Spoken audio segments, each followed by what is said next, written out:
চালাচ্ছে তিনি কিন্তু ভাঙড়ের বিধানসভায় কোনো দায়িত্ব নেই। আমি তো কালকে একটা আমার পার্সোনাল পেজ থেকে একটা ভিডিও ছেড়েছিলাম যে ক্যারিং থেকে আসা হারমাদের কেমন ক্ষমতা আছে উনি একটাবার বলার।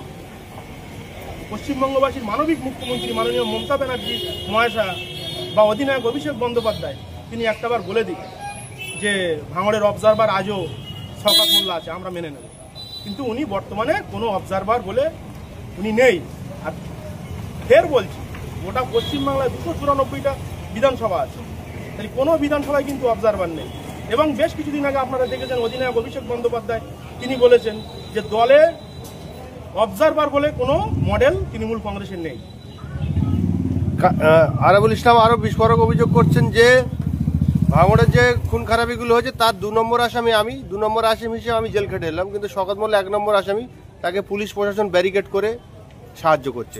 সেটা যদি উনি যদি বলে থাকে, কারণ সেই কেসের যদি আসামি তিনি হয়ে থাকে তাহলে পঞ্চায়েত ভোটটা তো শওকত মোল্লা আরাবুল ইসলাম দুজন মিলে করিয়েছে, তাহলে তারা দুজনেই জানবে যে খুন আরাবুল ইসলাম করিয়েছে না শওকত মোল্লা করিয়েছে। সুতরাং আমার তো মনে হয় যে আরাবুল ইসলাম যেমন জেল কেটেছে এই কেসে শওকত মোল্লাকে যাতে পুলিশ কেস ভেরিফিকেশন করে অ্যারেস্ট করে তার জন্য আমি আবেদন করছি। আপনার বক্তব্য থেকে পরিষ্কার হচ্ছে যে আপনি আরাবুল ইসলাম কাইজার আহমেদকেও চান না, আর সেই সঙ্গে সঙ্গে ক্যানিং পূর্ব বিধায়ক মাননীয় শওকত মোল্লাকেও আপনি চান না যে ভাঙড়ে তিনি মাথা গোলাক। এটা তো আমি চাই না এবং সাথে সাথে গোটা ভাঙড়বাসীও এটা চায় না। কারণ ভাঙড়ে এই আরাবুল ইসলাম যখন রাজত্ব করেছিল তখনও খুন মার্ডার হয়েছিল এবং ক্যানিং পূর্বে থেকে হারমাদ শওকত মোল্লা আসার পরে ভাঙড়ে কিন্তু খুন মার্ডার একের পর এক লেগেই আছে। সুতরাং ভাঙড়ের মানুষ এদেরকে চায় না, এদের সাথে সাথে আরও 7-8 জন নেতা তাদেরকেও চায় না। নাম ধরে বললাম না, ভাঙড়ে 10 জন তৃণমূল নেতা, এদের বিরুদ্ধে আমি সমস্ত জায়গায় রিপোর্ট করছি যে এরা এত তোলা তুলেছে যে আজকের দলের বদনাম হচ্ছে। ভাঙড় তৃণমূল কংগ্রেস লক্ষাধিক ভোটে জয়লাভ করবে, কিন্তু ভাঙড়ের নেতৃত্ব যাতে চেঞ্জ হয়, যাতে সঠিক নেতৃত্ব, যোগ্য নেতৃত্ব, যারা প্রকৃত নূতন ফেস, যারা দলকে ভালোবেসে বিগত দিন ধরে দল করছে বা দলের নূতন করে যোগদান করেছে, তাদের হাত দিয়ে আগামী দিনে ভাঙড় তৃণমূল কংগ্রেস লক্ষাধিক ভোটে জয়লাভ করবে। আপনি যেমন বলছেন যে শওকত মোল্লা বহিরাগত, তাকে চলে যাওয়া উচিত, তো আপনি যার নেতৃত্বে লড়তে চাচ্ছেন, যার নেতৃত্বে আপনি এগিয়ে যাচ্ছেন ভাঙড়ে, তিনি তো আরো দূরে ফলতার জাহাঙ্গীর, তিনি এসে কতটা সুযোগ করতে পারবে ভাঙড়ের মানুষ? এখানে দেখুন, দল কিন্তু সবাই জাহাঙ্গীর মাননীয় জাহাঙ্গীর খান মহাশয় করছে, দল সবাই করছে, সেক্ষেত্রে আমিও দল করছি। এই নয় যে আমি শুধুমাত্র জাহাঙ্গীর খানকে ধরে রেখে দিয়েছি, এখানে কিন্তু দল সিদ্ধান্ত করবে।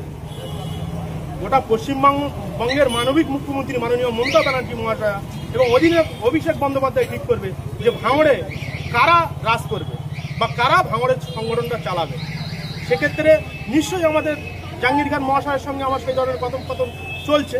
জাহাঙ্গীর খান মহাশয় তিনি তো মানে একজন গরিব ও অসহায় মানুষের কণ্ঠস্বর। আমরা তো চাই যে আগামী দিনে জাহাঙ্গীর খান মহাশয় যেভাবে আমাদের দক্ষিণ 24 পরগনা জেলা সভাপতি হয়েছে তিনি ভাঙড়ে আসুক এবং তাকে আমরা ফুল মিষ্টি দিয়ে তাকে বরণ করে হাজার হাজার মানুষ তাকে ভাঙড় বিধানসভায় আমরা স্বাগত জানাবো। ভাঙড়ের মানুষ ইতিমধ্যেই বলছেন আমাদের কর্মক্ষেত্রে বিভিন্ন জায়গায় যেতে হয়, ভাঙড়ের মানুষ ইতিমধ্যেই বলছে যে রবিকুল কি নেতা হবে সে তো এখন ভাঙড়ে আসতে পারে না। না, আমি তো ভাঙড়েই আছি, আপনারা দেখছেন, এর আগের দিনে আপনারা হাতি চালাতে এসছেন।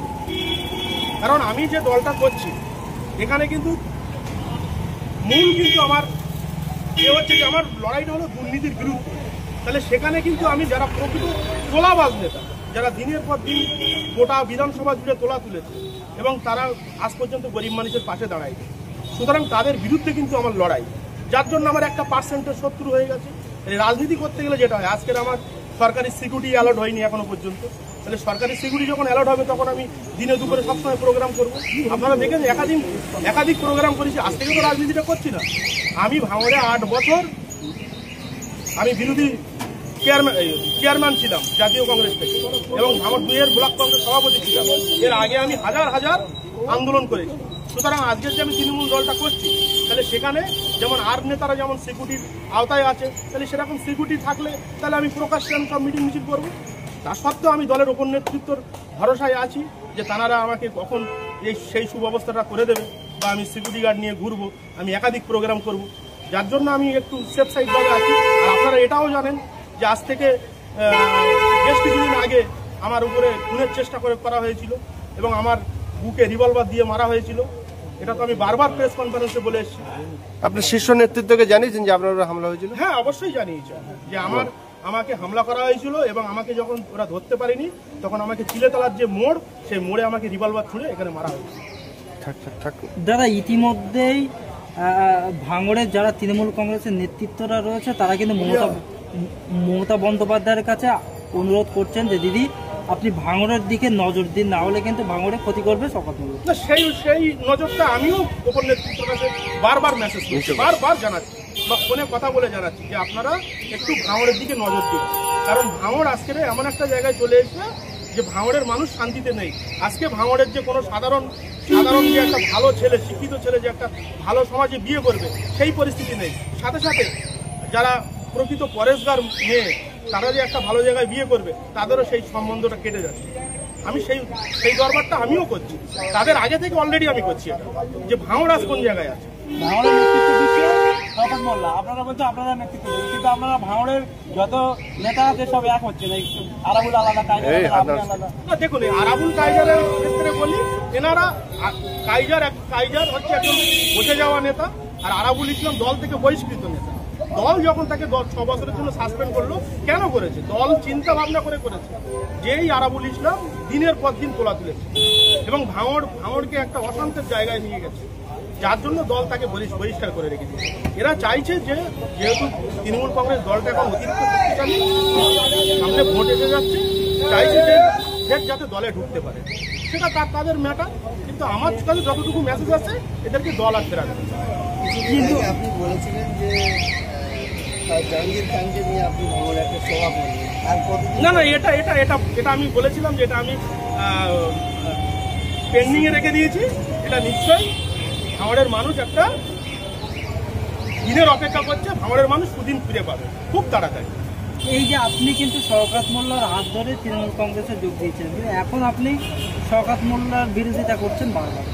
এই কথা তো আমি অনেক আগেই বলেছি আপনাদের। কারণ দেখেন, আমি কিন্তু বিপদের দিনে পাশে পাই।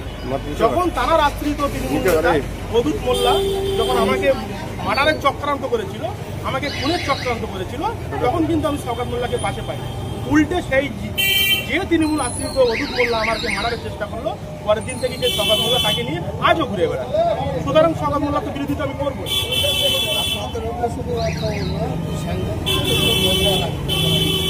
দেখুন, এটা একটা ভারতবর্ষের গণতন্ত্রের চতুর্থ স্তম্ভ হচ্ছে সাংবাদিক।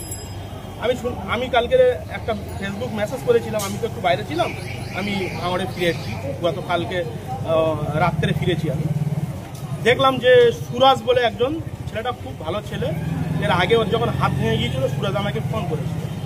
তো করলে আমি ওকে ওর পাশে দাঁড়িয়েছিলাম, ওর যথাযথ কথা শুনেছিলাম এবং কালকেই ঘটনা ঘটার পরে আজকেও সুরাজ আমাকে ফোন করেছিল এবং সুরাজের আমি যথেষ্ট আশ্বাস দিয়েছি যে ভাই, ভাঙড় শুধু ভাঙড় নয়, যত সাংবাদিক আছে, যারা ডিজিটাল মিডিয়া, যারা সত্যটা মানুষের সামনে তুলে ধরছে, আমি প্রত্যেকেরই পাশে আছি।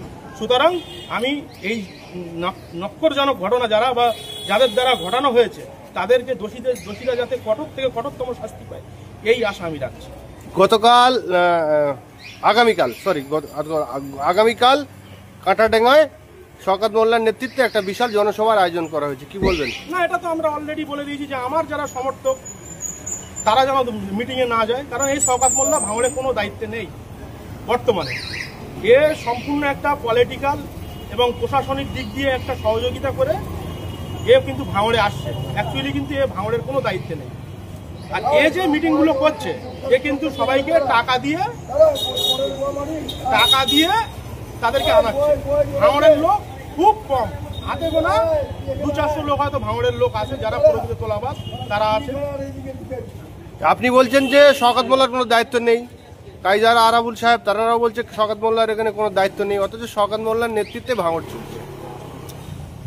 সেটা তো আমি বলেই দিলাম, উনি হচ্ছে ক্যানিং এর হারমাত। উনি সিপিএম থেকে আসা একজন, রেজ্জাক মোল্লার পোষা ছেলে, সাত্তার মোল্লার রাইট হ্যান্ড। যাদেরকে সহযোগিতা ভাঙড়ে যারা সহযোগিতা করছে ওনাকে, আপনারা নিশ্চয়ই শুনেছেন যে নবাব ছিল, নবাব সিরাজউদ্দৌলা, তানারও কাছে কিন্তু তানারও পরাস্ত করার জন্য কিছু মির্জাফর ছিল। তাহলে এই শওকত মোল্লাকে সাথ দিচ্ছে ভাঙড়ের 10 থেকে 12 জন মির্জাফর। তাহলে আপনি কি মনে করেন যে ভাঙড়ে যারা বর্তমানে শওকত মোল্লার সঙ্গে রয়েছে তারা সবাই মির্জাফর বলতে চাচ্ছেন? হ্যাঁ, শওকত মোল্লার সঙ্গে যে কজন কম বেশি ঘুরছে, আমি নাম ধরে বলছি না, মেন 8 থেকে 10টা লিডার আছে যারা মির্জাফর, যারা তাদের সুবিধার্থে বারবার শওকত মোল্লাকে আসছে। আপনি যে একটা মন্তব্য করছিলেন সোশ্যাল মিডিয়া দেখছিলাম যে কম্বল পাঞ্জাব থেকে নিয়ে আসা হচ্ছে, এটা যদি বলেন। এটা দেখুন, ভাঙড় বিধানসভাতে মোট ভাঙড় 1 নম্বর ব্লক, ভাঙড় 2 নম্বর ব্লক মিলিয়ে মোট 285টা বুথ আছে। 285টা বুথে দিদি কিন্তু একটা প্রকল্প রেখে দিয়েছে যে আমাদের পাড়া আমাদের সমাধান। সেখানে কিন্তু প্রত্যেকটা বুথে 10 লক্ষ টাকা করে দিয়েছে। তাহলে সেখানে কিন্তু সেই 285টা ভাঙড় 1 নম্বর ব্লক ও 2 নম্বর ব্লক মিলিয়ে 285টা বুথ থেকে 1 লক্ষ টাকা করে এই ক্যানিং থেকে আপনার হারমাত তুলেছে। তাহলে টোটাল কত হচ্ছে? 2,85,00,000 টাকা। সেই টাকাটা দিয়ে পাঞ্জাব থেকে কম্বল আনাচ্ছে। এটা একদম নিট অ্যান্ড ক্লিন খবর, সেটাই আমি তুলে দেবো। এটা কি আপনারা দলে জানাবেন না যে না, আমি মেসেজ দিয়ে দিই চলবে যে কম্বল শীতে যে কম্বলটা বিতরণ করবে। এর আগেও যে দুর্গাপুজো কালী পুজোর নাম করে অনেক কোম্পানির থেকে, আমি কালকেও একটা বিবৃতি দিয়েছিলাম যে একটা কোম্পানির থেকে 22 কোটি টাকা নিয়েছে, তাকে টিকিট দেবে বলে সেই মানুষটা আজকে বারবার হার্ট অ্যাটাক করছে। স্বপ্নভূমি যে কোম্পানি, আমি সেই কোম্পানির নাম বললাম না,